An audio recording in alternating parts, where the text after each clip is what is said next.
Hello, Zach. It's so wonderful to see you today and really just excited and thrilled to have you on the podcast. Thank you so much for joining me. Yeah, so happy to be here. Thanks for Ye- having me. Yeah, awesome. Well, I always like to start these conversations with, some background because I bring a lot of different types of people on. Yeah. It's sometimes friends of mine who I know are really spiritual, and yet Mm, no one else does and knows hmm. this. They might be in a completely different, external type of manifestation. Sure. And I often bring on people who work in this space, who, Hmm. talk to angels and do hands-on healing and are really tapped in to share Hmm. their gifts.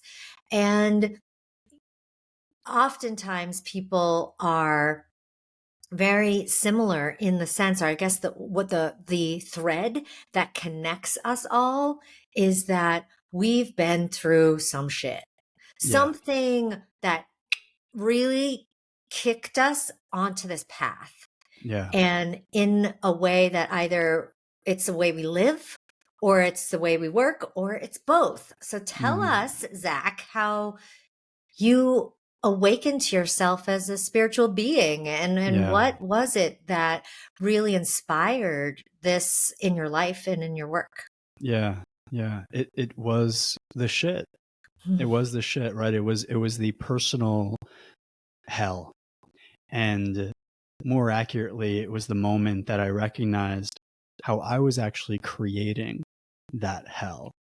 Right? There was a real shift where I noticed that I was participating in my own suffering and that the very quality of suffering, not pain, right? Because pain's a bit different, but suffering, the very nature of my suffering was self generated.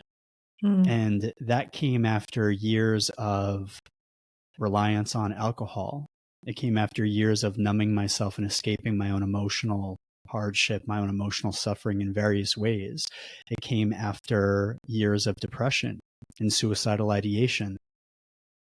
It's those times that I'm most grateful for because it's those times that led me to look for answers, right? Led me to Yeah. look for solutions, led me to explore myself because I truly don't believe that I don't know, but I don't believe that without those experiences, I would have been so driven and so compelled to find answers, to understand what was going on. Mm. What do you think saved Yeah, you from continuing down that dark path yeah, yeah, versus awakening? Like what yeah, was it for you? yeah. There was a moment that I can only refer to as a split, right? Because there's these things that happen in our lives that divide our lives, between before and after, right? These chasms, if you will. And there was one where I was having all of this suicidal ideation and very depressed and using alcohol heavily. And I was at my friend's house and his mother and stepfather were going through some challenges. And there was a book on the table that was referred to them by whoever they were working with, right, for Mhm. support. And the book was The Power of Now. The book was Eckhart Tolle's The Power of Now. I picked it up. I was just waiting, I think, for my friend to get ready or something. I picked it up, started reading a few pages, and was like, oh my goodness. Okay, wait, I'm onto something here. And it wasn't my experience, it was Eckhart's experience that then happened through me by him sharing it. Because he talks about that there was a time where he was also struggling with depression and with suicidal ideation. And he had a moment where he asked himself, he said, he had the thought, I can't live with myself any longer. And he asked himself, well, wait a second, who is the I and who is the self that I can't live with? Right? Is there two of me? Is there one of me? Right? It's a very interesting thing. I can't live with myself any longer. Well, then there must be some sort of a split there. What's really going on? And when I read that, I had the same experience vicariously, through reading the book. And then I thought, well, wait a second, this is so interesting. What is the nature of my thought patterns? What's the nature of my mind?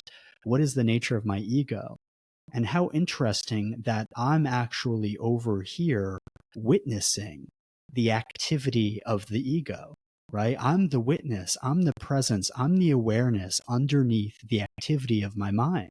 And the reason I refer to that as a split is because that was the first moment I became disidentified with the content of my mind, right? Before that, I thought I was my thoughts. Right? That's who I Mm-hmm. believed I was. After that, I recognized that no, I am actually consciousness, right? I am the awareness underneath the activity of my thoughts. Thinking happens, I'm aware of that thinking, right? And because I'm aware of it, I don't have to listen to it. I don't have to treat my thoughts as facts, right? And actually, I have some degree of agency over how I'm going to respond to those thoughts, how I'm going to shift those thoughts, how I'm going to change those thoughts and tell myself a better feeling story. That was my first connection with the truth of who I am. Mm-hmm. And that was a connection that I started to gradually return to more and more and more. So that was probably 10 years ago. And I'll say over the last 10 years, you kind of did this before. That's been my experience where I stray away, I'm pulled back. I stray away, I pull back. And I'm always pulled back by the degree of suffering I experience, because every time the degree of suffering I'm experiencing is the degree of disconnection that I have with source, the degree of disconnection that I have with who I truly am. So I'm grateful for my suffering because it is a constant reminder to come back to the truth. Mm-hmm. And the Yeah. more I do that, the more I reside in the truth. Mm. Mm-hmm. What do you do when you recognize, oh, all this suffering that I've been experiencing right now is a manifestation or a reflection of my inner life and my disconnect from source? I got to get back there. Is it just the Mm-hmm. like snap realization of that that gets you back, or do Mm-hmm. you have to kind of fight your way back? It's progressed over time. I think when this used to happen, it used to be a bit of a struggle because I still had more attachment with my ego. So there was a part of me, a wiser part of me that knew, oh, I need to reconnect with the truth here. I need to come back to the truth of who I am. And that was in a tug of war with the ego that was like, no, that's not going to help anything, right? No, I have a right to be upset. No, I need to work harder. No, I need to do this. No, I'm not okay with this. That type of thing where the ego felt like it needed to maintain control, right? Which makes sense because to me, the ego's predominant job is to protect us, right? The ego believes it has a job to do. That's why it's always looking out for threats and always trying to protect us against threat. So that's one piece, right? So the ego thinks, no, I need to be in charge here to protect us, right?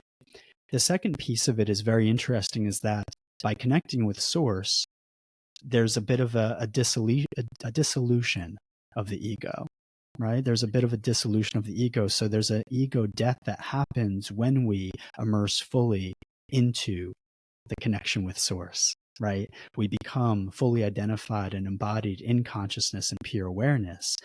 Well, again, that's scary to the ego. The ego that lives in isolation, the ego that always wants to have this fabricated sense of control.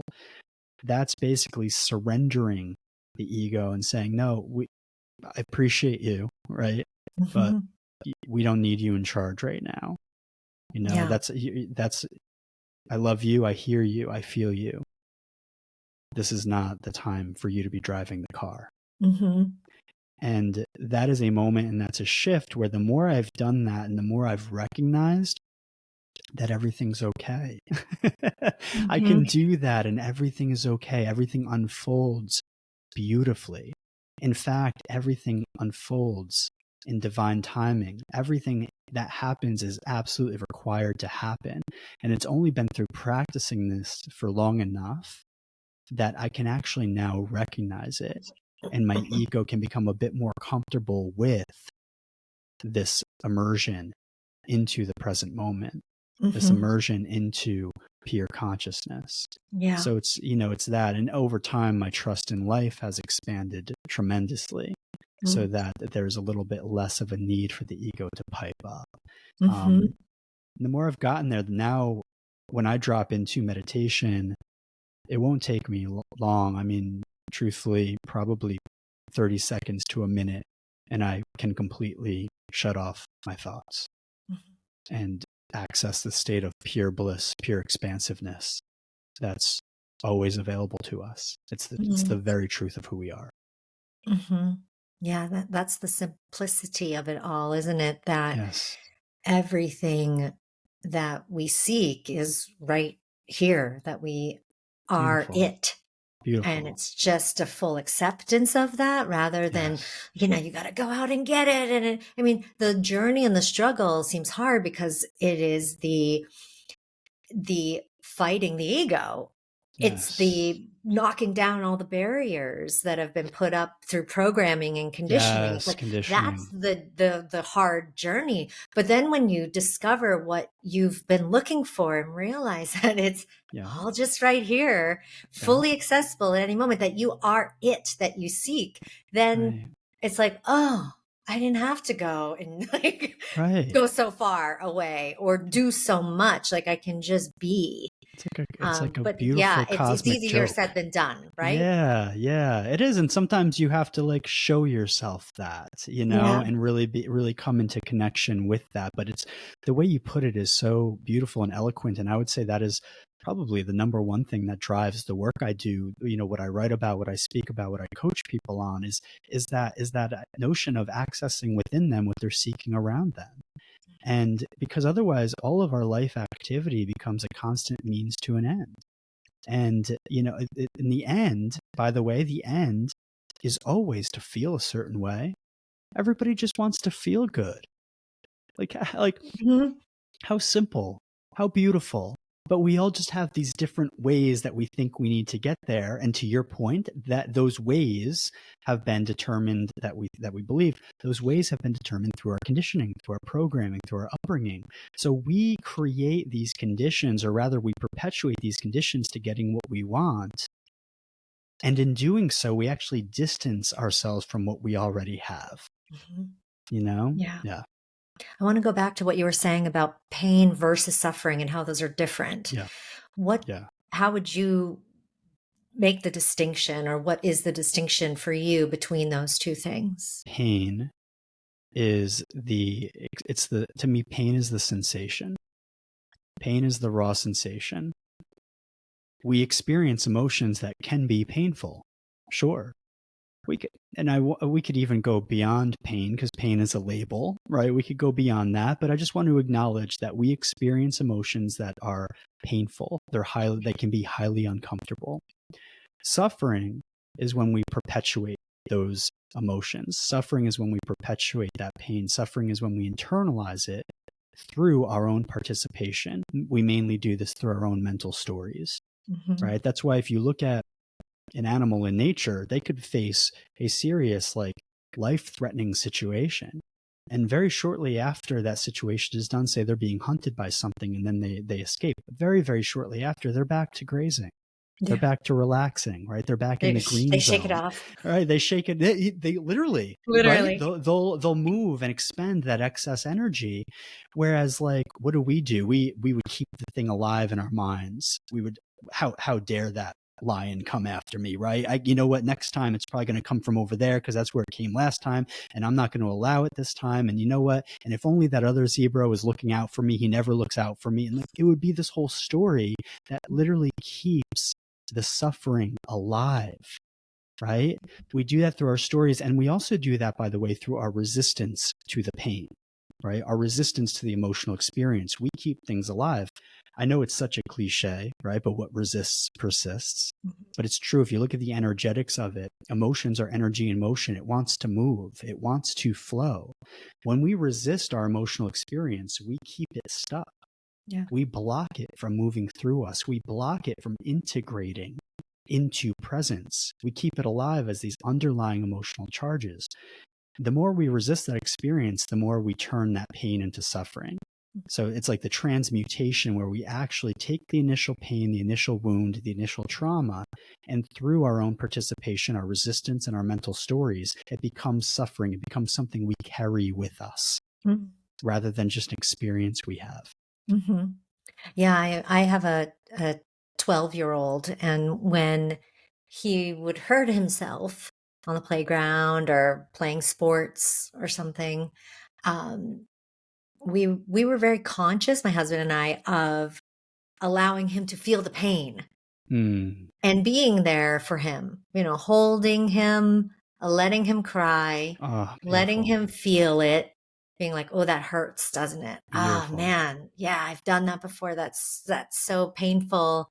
And Mm. just hold him and let him cry. And then he would, I mean, it would be like, "Ah," this Yeah. huge like outburst that Yeah. seems so, I mean, it seems so extra, but it's what he was experiencing in that moment. And Sure. I really Sure. truly believe that if we didn't let him have that Mm. moment and Mm. experience it, it would have been Mm. internalized. It would have Mm. been all, he would have created that mental story of, I can't Yep. be with my pain, or Yep. pain is not, pain something I need to avoid, and also then therefore numb myself Yes. from later on in life, Yes. right? So all the, the you're okay, you're You're okay. okay, Don't cry. Don't don't cry, cry. right? Yeah. You're okay, Yeah. kind of, which I know is coming from a great place, loving place from parents, to Yes. me is just putting off the Yes. pain, to Yes. just pushing it down the line, down the Yes. road. Yeah. Yeah. So Yeah. We do. Mm-hmm. for Mm-hmm. you, in your pain and suffering, Mm-hmm. um, you obviously had some things that happened within childhood. Do you want to talk about any of that? Share any of your story of like, Sure. what was it that Sure. created so much pain and disconnect, and then that led to the numbing and the Sure. ideation? Sure, absolutely. Because, and it's actually a perfect segue because what I was going to comment on there is that we learn to edit ourselves, right? We learn that some Yeah. things are okay to express, other things are not, right? And when we're born, the number one thing we want is love and acceptance. It's a survival Mhm. imperative, right? To have the love and acceptance of our caretakers.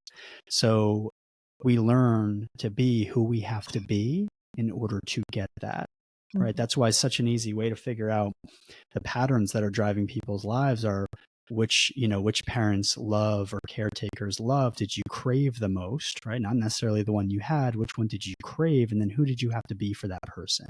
Mhm. And that is such the foundation of the ego that we develop in this life, right? Is this constant striving to receive this love and acceptance that we so desperately crave.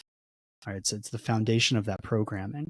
So that's exactly that's exactly how it was for me. I had two remarkable parents, and my father had no idea, not a single clue, how to regulate his emotions and manage his emotions. Was driven by reactivity, alcoholism, fear, and very explosive, very, very explosive, and expected the absolute nothing less than perfection from me. Mhm.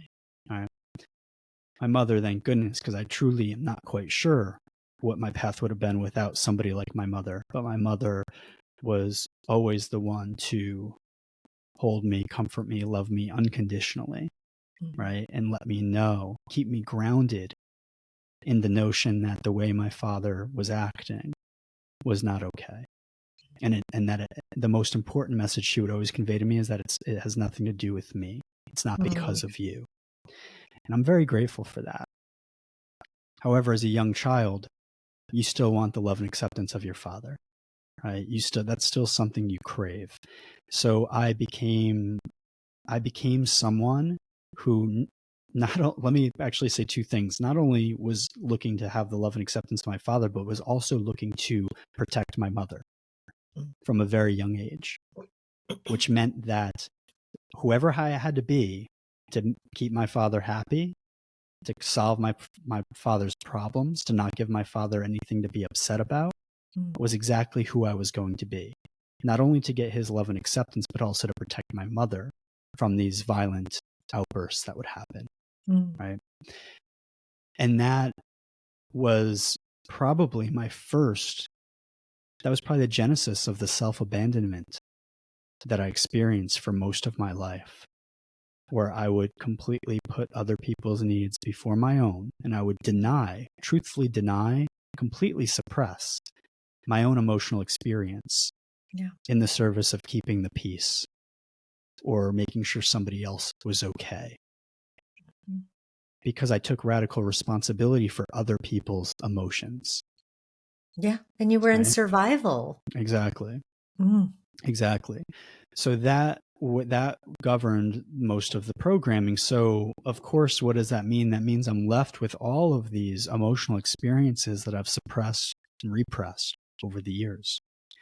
That also led to an adult who's deeply terrified of being authentic,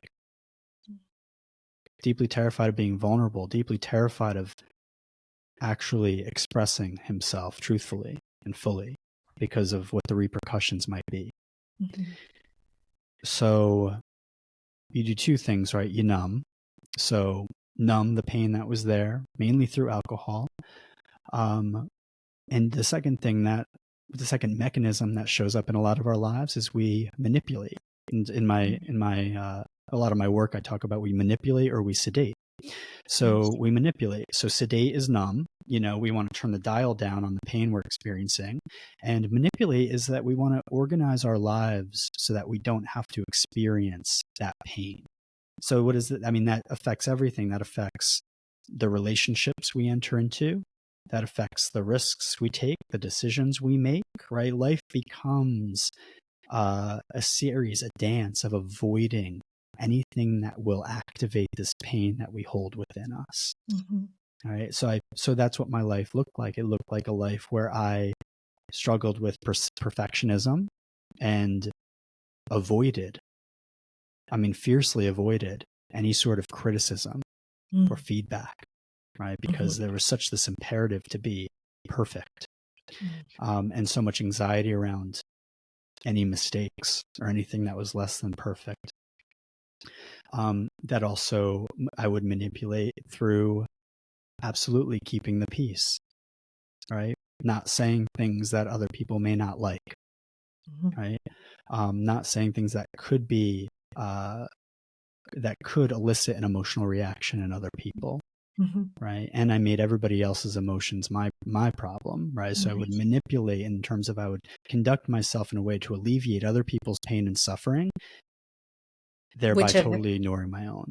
Yeah. I love that distinction. Well, I don't want to call it a distinction, but just the specificity of that type of manipulation, because I think when people often think of manipulation, they think of manipulating others. Yes. And yes. You were to some degree, yes. Yeah, sure. But you were manipulating an environment, right? Yep. It's not just about, I think manipulation is, if externalized or if looked at just as this external action, oh, we're doing it to other people, but really what you're doing is creating, like you said, the right conditions for you to continue surviving and to continue, being within your safe zone. That's it. Right? Yes, precisely. Again, for survival. Right? Have so much grace with myself, my past self, for living that way, and I have so much grace and compassion for everybody else, because now I'm at a point where I can see where all of it comes from. I can just see where all of it comes from. Everybody's just trying to feel okay. Yeah. And then once you get to that place within yourself, it's like you can look at other people with so much compassion, right? Because you just understand that that's what everybody is going through. And we're all at some degree of that. I mean, unless we have transcended to pure consciousness, we're still operating, whether it's day, this day versus this other, we might have an amazing week or an amazing year, but then you've got a year where you're like in a hole, right? So Mm, we are all still, I think, if to be human and on this human plane before we, transcend back to light, we're going to be in various stages of that where we're still trying to operate in our best way possible with that conditioned programming, and letting it go, letting it go, letting it go, letting it go, yes. right? It's all, Yes. it's I feel like it's never fully gone. We're Mm, never fully in bliss to where we no longer need to sedate. We're no, we are always in this dance, if you will. mm, So it's mm-hmm. Yeah. day-to-day consciousness of that, I think, is really an important thing to recognize, because I Yes. think, again, going back to the perfectionism thing, like, oh yeah, we could get deep in perfectionism when it comes to healing and spirituality, right? Like you can apply Mm-hmm. perfectionism deeply to this Oh, arena yes. I've caught and get myself doing that at times. Oh yeah. yeah, Mm-hmm. Mm-hmm. Yep. Yep. We're totally, me like, oh, too. I shouldn't be having that emotion anymore, right? Like that. I was like, I'm better than that, right? Like I've come too far to have that emotion, like that type of Yeah. stuff. Yes. It's so funny, like one of the things that you're bringing up right now is truly the importance of awareness, because awareness is the birthplace of choice. These things will continue to happen, but once we become aware of them, we can make a different choice. We can Hmm. choose how we want to respond. And that's how we live a life of responsiveness over reactivity. Mm. Reactivity is this complete identification with those emotional charges and those mental stories, right? Yeah. Whereas responsiveness comes from a place of presence, reactivity comes from a place of past. Yeah. And when we're free to respond, we're free to choose, and we could choose how we want to conduct ourselves, how we want to respond, how we want to approach certain situations, how we want to even navigate our very own internal reality. That Hmm. becomes a choice that wasn't there before. And that Yeah. is so, so key. So to your point, it's a choice we have to return to. We don't make that choice once. We make that Hmm. choice again and again and again. And that's In okay. every And the more moment, in every right? moment, beautifully said, beautifully said. Because to me, enlightenment is not this static state that we get to. It's not a destination that we get to where, oh, we're good. Like you said, we're just totally blissed out now forever and we're good. To me, enlightenment is a remembrance, right? It's a remembrance of who we truly are. And it's exactly what you just said. It's a choice. And it's a choice we make over and over again. So I'm not in their minds and their bodies, but the enlightened masters that we know of, I can't imagine that there are no remnants of ego inside that human being. They still have a mind. My hunch is that instead they are residing in the choice, right? Mm. To be source, to be consciousness, to be awareness, and just witness the ongoings of the ego rather Yeah. than actually react to it. Yeah. Hmm. Mhm. And there's something really fun about being still within the human ego to some degree, to play out, Yeah. these things. There's um, being completely detached and observational and the witness, and Yeah. uh, you might as well, I mean, this is just my opinion, I love you it. might as well just go transcend into the light. Like, Right. if you're gonna, Right. but if we're gonna be here, Right. it's there's it's fun to play in all of that. It's Beautiful. just how long we choose, or understanding it's a game, understanding that we have choice, not getting Mm. lost and go too far down these, Mm. ego-led roads, Mm-hmm. but you get to play with it all and have some fun with it. Yeah. Here's a sneaky thing is that there was a point in my path where meditation actually became a bit of a means of escape, Hmm. right? Where I could escape and retreat from the world into myself. Yeah. And I had a lot of thoughts where I was like, I would just love to escape to the mountains and just live my days in meditation. I've had because it's just pure bliss. Right. And every time I've kind of had those thoughts, quite frequently over the years, but I keep coming back to, like, is that really why I'm here? Right? Did I choose this human experience to basically escape from this human experience, to opt out, to just go be somewhere not around anybody? I don't think so. I Mhm. think I am here to learn and grow and base and paint with all colors of the palette of what it means to be a human being, Mhm. and to engage in life. Because to your point, otherwise, like, not saying like die, but otherwise, like, truly, you're basically trying to rush your return home, right? And I Right. wrote about this, actually. I was like, that is basically just me.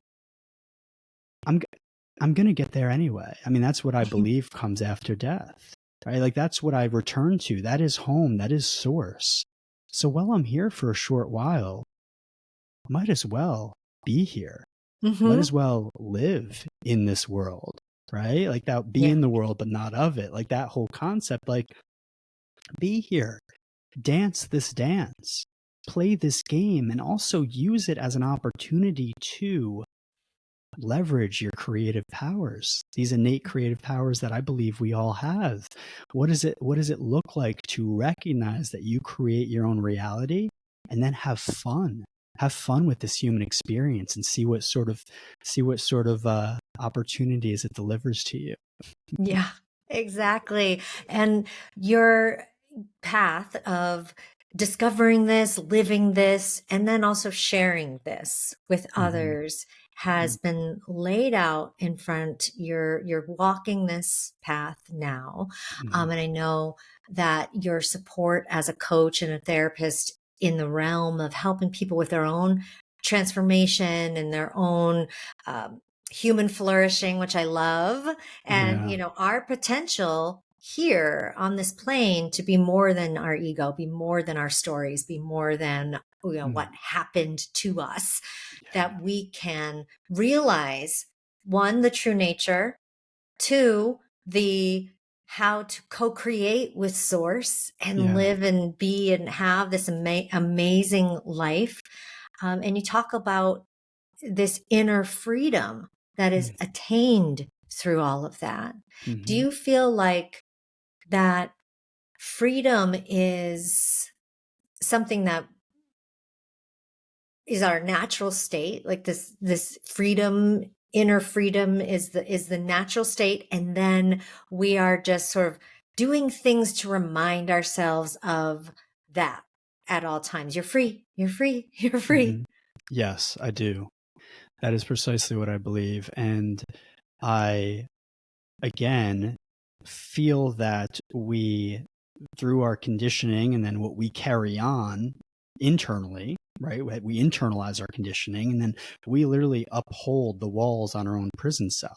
Like, Hmm. we do, right? Those walls are those, and I want to be cognizant and say most of those walls, right? I do understand that there are people who live in true captivity, that's not imposed by themselves, right? But when we live through life and we feel constrained by our experience of life, we have to recognize we are the source of that constraint, right? We are actively participating in that constraint. I do believe when we're born, we are free. I mean, you look at a child full of wonder, you look at a baby just purely emotive, purely expressive before they learn who they have to be in this world to survive, Hmm. right? Before they're conditioned, before that programming happens. And to me, so much of the liberation that comes through this work is a return to that state, right? Hmm. But it's not a regression, right? It's not a regression. It's not like we go back to where we forget language and we don't know anybody and this and that. It's like, no, it's a return energetically to the freedom that all of us truly are. Hmm. That's the path. And there's a part of me, I've recently been like playing with this because I'm always exploring this stuff. There's a part of me recently that was like, well, why would, if we are the creators of our lives, which I believe, why would we create that separation from that freedom, right? And if we are manifestations of source, why would we create this separation from source?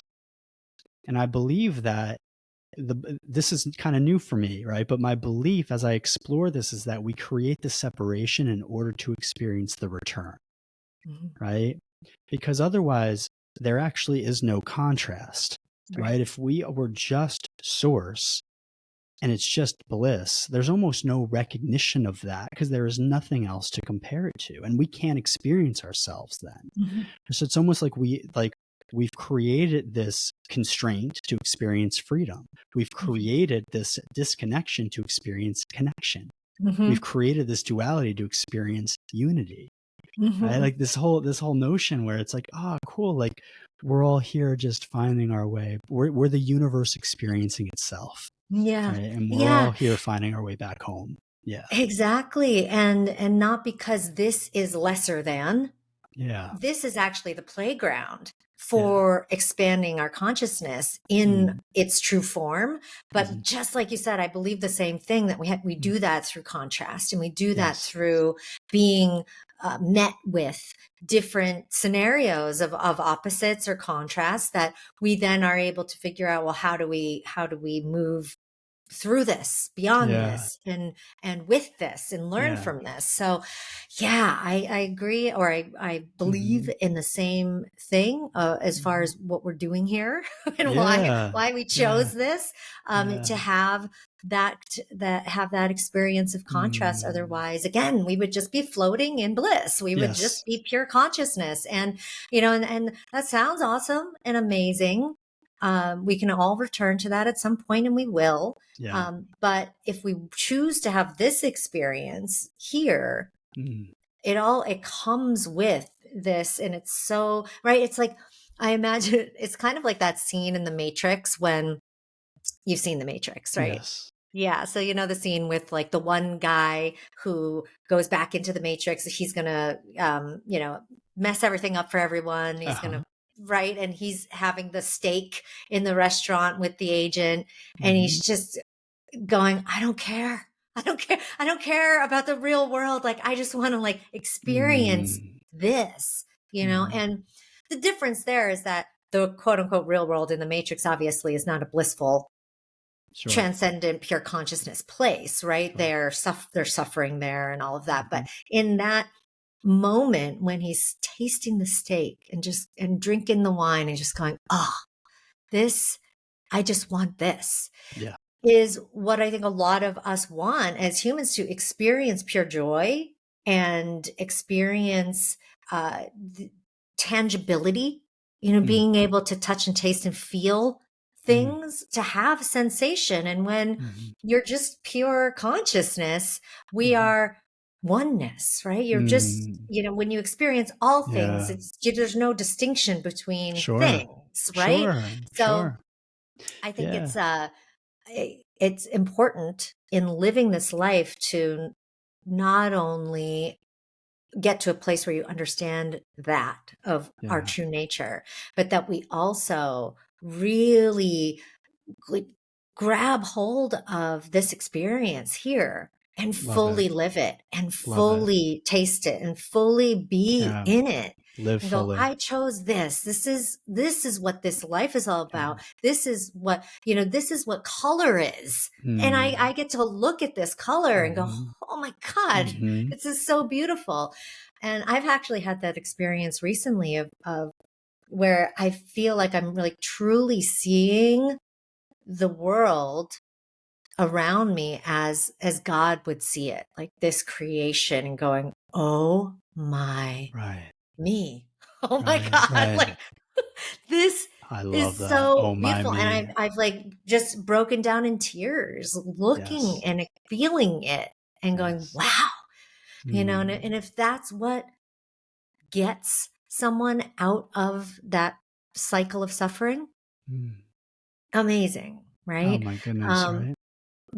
But really, it can be that simple of just the noticing and the witnessing and the really truly seeing and feeling what we have here, the Yeah. fullness of what we have here. Yes, yes. And experiencing it, like I love that you just brought that up because it's like you're experiencing it through pure presence as if you're seeing it for the first time. Yeah. You know how like we see something like every day and we begin to not even see it anymore. That's kind of how this so much of this world becomes for us, and everything becomes flat because we have a mental concept for everything. We know that that's a tree and that's the water and that's the river and that's a bush and whatever, that's a building. But beyond labels and mental concepts, you just get to experience this incredible dance of shape and color and light. And it's Mhm. just like, wow, wow, what a gift it Mhm. is to be here. And I love it because you brought up this idea of like living fully. And this is about one of the big things when I work with people is this shift between making your life an attempt to feel better versus getting better at feeling. I love that. And that shift, I mean, that is the emotional integration process because it's like not only embracing everything around you, but embracing everything within you, embracing all the different sensations and vibrational frequencies of your emotional experience without labeling them as good or bad, or I want more of that emotion, less of that one, just experiencing them and welcoming them. And truly, again, treating them as all colors of the palette of life. That right there that right there is a liberation. Truly, that right there is liberation because then your life is no longer this need to feel good and this need to sedate or manipulate your experience in order to feel good. Then you just become welcoming of everything. And as you do that, you actually integrate all of these emotional charges and you become free, and bliss does become more of your predominant state, right? Through this welcoming process, through this pure loving acceptance. Yeah. Yeah. Yeah, exactly. And the um state, and I'm not sure if you've been on, psychedelic journeys at all or done any I haven't, psychedelic work. but yeah, but I'm always And curious. Yeah. yeah, well, what it really does, and I'll just be honest, all of my psychedelic journeys were years and decades ago, and Hmm. they were purely from, I was not guided. I was not, I Mm. mean, I suppose something was guiding me to go off and, Sure. and have these experiences, but Yeah. I was not sitting with a shaman or with a Hmm. guide and being led.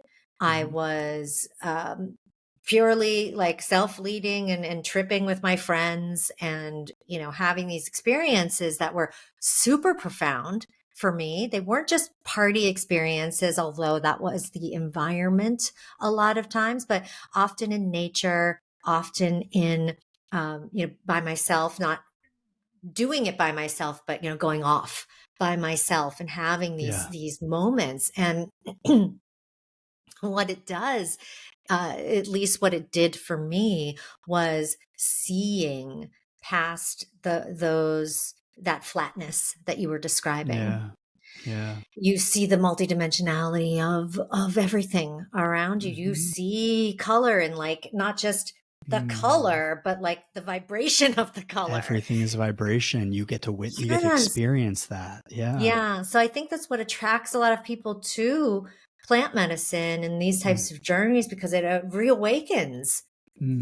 the experience of what this life really can be like Yeah. without all the flattening that happens, and Yeah. without all of the, I love that you use that term, because it's like this dulling of Hmm. everything into this like one Mm. dimension versus like, Yeah. no, Yeah.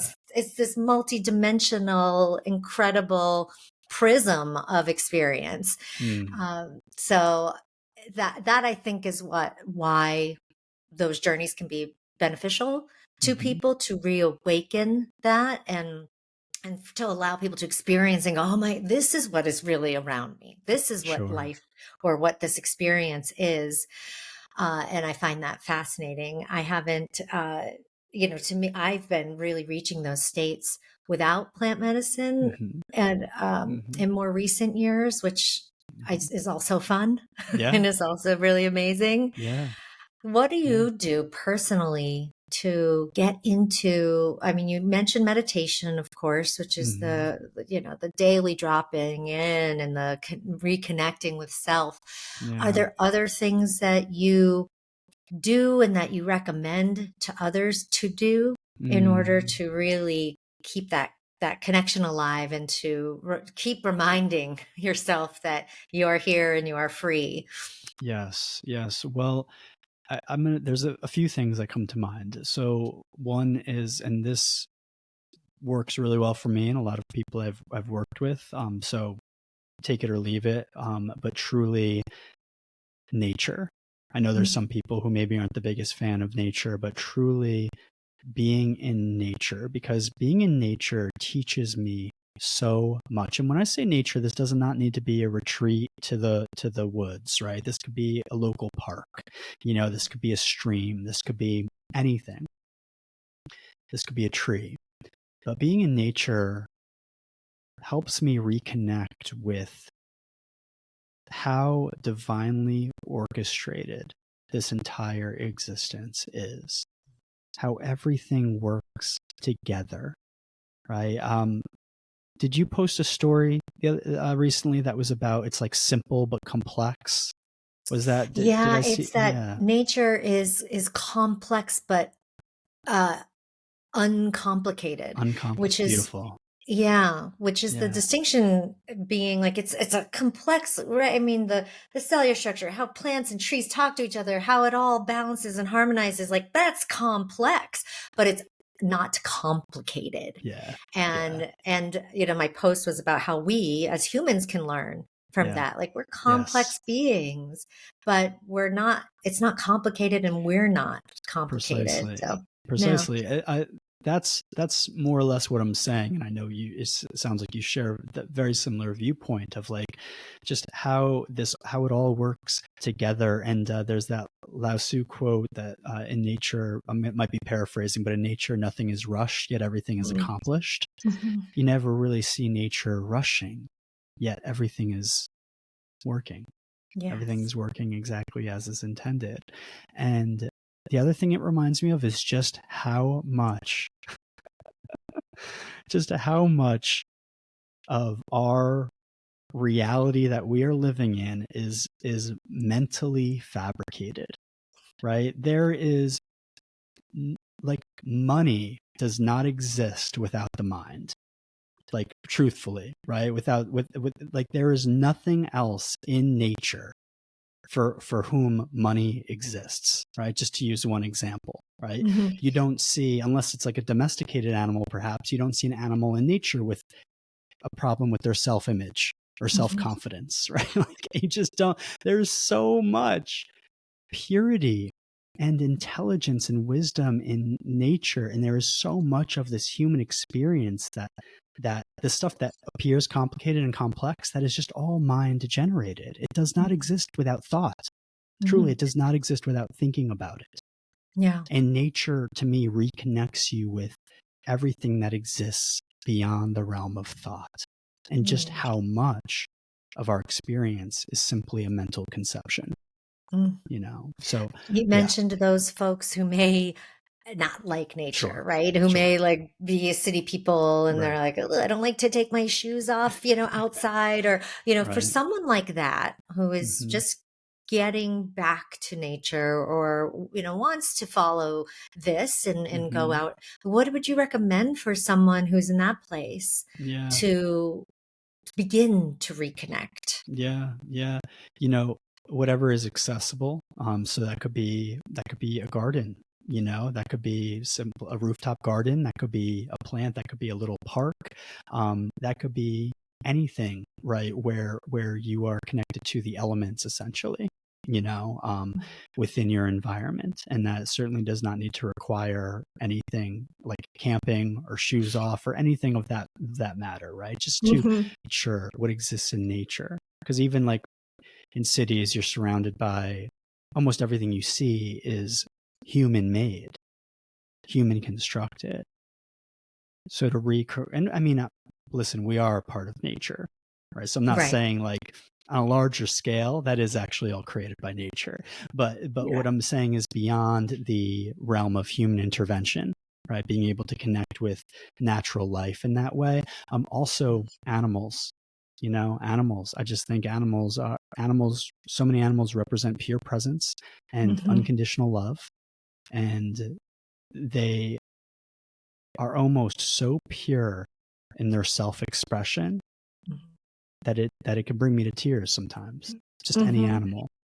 Yeah. Yeah, spending time with animals. I Yeah. love that, and I appreciate it, and I spend as much time as I can because we don't have any pets. So it's, any chance I can, neighbors, pets, and go to a Yes. cat cafe or go Yes. to a farm and spend time with Yes. animals, or Mm. just simply be with them when I see them out in nature too, and Yeah. just stop and watch Yeah. them. And I'll just Yes. stop and watch until they're like, they either notice me and run away, or, they Mhm. naturally move on because it's so Mhm. fascinating. And as you said, also so grounding into presence, Mhm. and such that beautiful reminder of life is happening with or without us.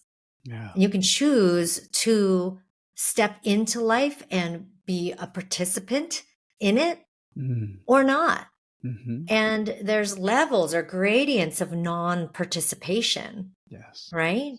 Yeah. That you can, and to the final one of checking out, of being like, I'm out, done, Yeah. right? And Yeah. that dark place that Yeah. you talked about, and that I've been, and Mhm. many of our friends have been in. And so it's like, oh, we can go to that far end of the spectrum of checking out and no longer participating. But there's many, many grades Yeah. before that step of not Yeah. participating fully in Mhm. this experience that you can be in. So I think it's interesting to look at, again, not black and white, but that this is grayscale of, Yes. where do you exist? And are you, in this place of, and just notice, like, where do you fall within that?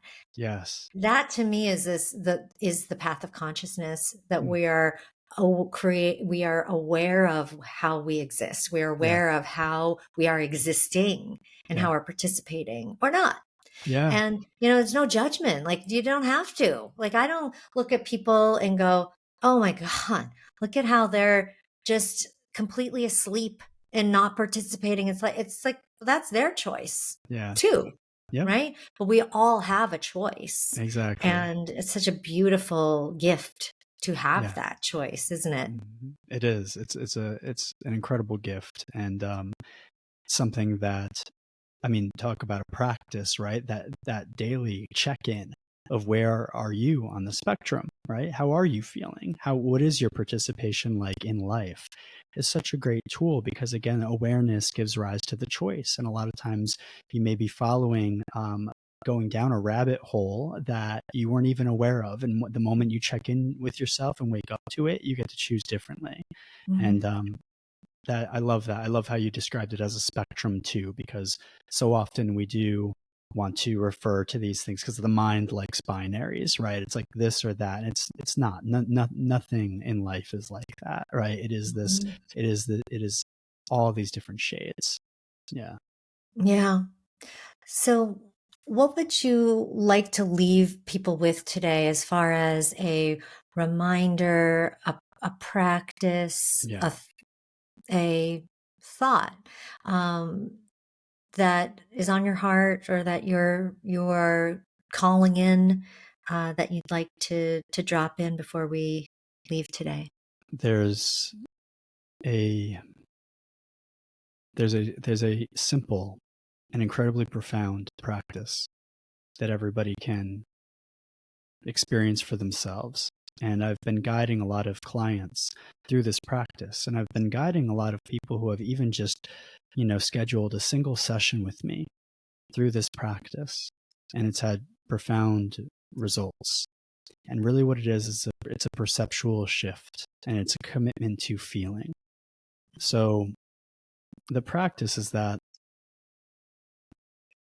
in life, we go through life and we have things that bother us. We have things that maybe elicit surface emotions that feel uncomfortable.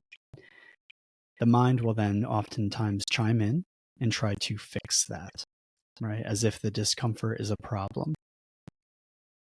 The huge shift is in the relationship with these emotional experiences. So as a practice, I would say for everybody to experiment with this. The next time that you feel any sort of disharmonious emotion, incoherent emotion, uncomfortable emotion, whether it be anger, fear, anxiety, sadness, frustration, whatever it may be, notice how the mind wants to perk up and go right back into your body. And if you can, find a moment that you can have by yourself and check in fully with your body. Commit to feeling whatever the sensation is that is arising fully and without condition. And the practice is to go into your body and first ask yourself, where do I feel this? And typically, it'll be in one of your energy centers, one of your chakras. So that's where the energy is trapped. That's where the energy can't move. That's where the resistance is. And you're going to simply place one or both hands on that part of your body. It could be your heart, could be solar plexus, could be throat. And you're going to breathe into it. And you're going to simply feel unconditionally, feel fully, and stay with the sensation. Experience the sensation as pure sensation without the mental stories, without the mental narrative, without the judgment of it being good or bad. Stay with it fully and breathe into that spot. You can almost picture as the breath comes in, this light that you're channeling right into that blockage, right into that pain, right into that experience. And these emotional charges are dissolving in the light of your awareness. And then you're breathing them out. As you exhale, you're releasing, you're allowing that tight knot to loosen a bit more with every breath. And just be with it fully. And I've not yet worked with anyone who, after a very short time of doing this, does not feel this energetic charge fully release, fully relax, fully dissipate. Mm-hmm. And there's one other thing, if you would like to add this, you can witness it and you can recognize that that is an area where in the past you were wounded and you were not able to fully process. You did not have the resources or the support to fully process and integrate that emotion. This is past. This is an energetic fossil. Right? And you can say to it, I see you. I hear you. I feel you. And I love you. Be with the sensation and notice what happens. Mm. And this short practice can radically transform not only the way that we navigate our emotions in the moment, but our emotional experience to come. Mm-hmm. So the more we go through this process, the more we release these blockages that we all carry within us. Yeah. And the freer we become, the less reactive we become. So that is an incredibly powerful process that it is truly my intention lately to make sure as many people know about as possible. That's so beautiful, Zack. And I want to remind everybody that, practice is called practice because we practice the things, the whatever it is, the beautiful practice that Zack just shared. If it's meditation, if it's breathing, if it's walking, if it's immersing yourself in nature, if it's yoga, if it's, some type of movement therapy, whatever practice that is grabbing hold of your heart, meaning that you feel connected to it, that you feel like, ooh, this is something for me. And that could be because it feels good and easy, or it could be because it feels hard. Either way, Yes. practice can grab you, and it doesn't become part of you until you actually practice it. Mm. So use that, remind yourself of that word practice, that things don't just come because you want them to come, or because you listen to this podcast and you did this practice that Zack just walked you through once. Practice becomes part of you once you Yeah. practice it, right? Yes. So that's what practices are. And then once they become part of us and we've integrated them, then maybe you don't have to practice them as much, right? Just like You walking. just do You it. don't have to, Mm-hmm. yeah, you just Mm-hmm. do it. And it Mm-hmm. just becomes this seamless, effortless part of who you are in your day. Mm-hmm. But you do need to go through that stage of practicing. Thank you Yeah. so much for sharing that beautiful practice. I hope Yeah. that listeners add it to their dailies and the things that Mm. they're doing to reconnect and to remind themselves of who they Yeah. truly are. Thank you so much for being in the world and reminding us of who we are. I'm going to put all your links in the show notes, including the link to your book, which Wonderful. your first book, right? You're Yeah. releasing Notes on Mhm. Awakening in Yes. November. Yes. Yep. Yep. That's the plan. And I'm putting together some goodies that will go along with that release. So feel free to check that out for anybody who listens to the episode. Very exciting. Well, all those links will be in the show notes. Thank Right. you, Brother Zack. Thank you, and have a beautiful Krista. rest of your day.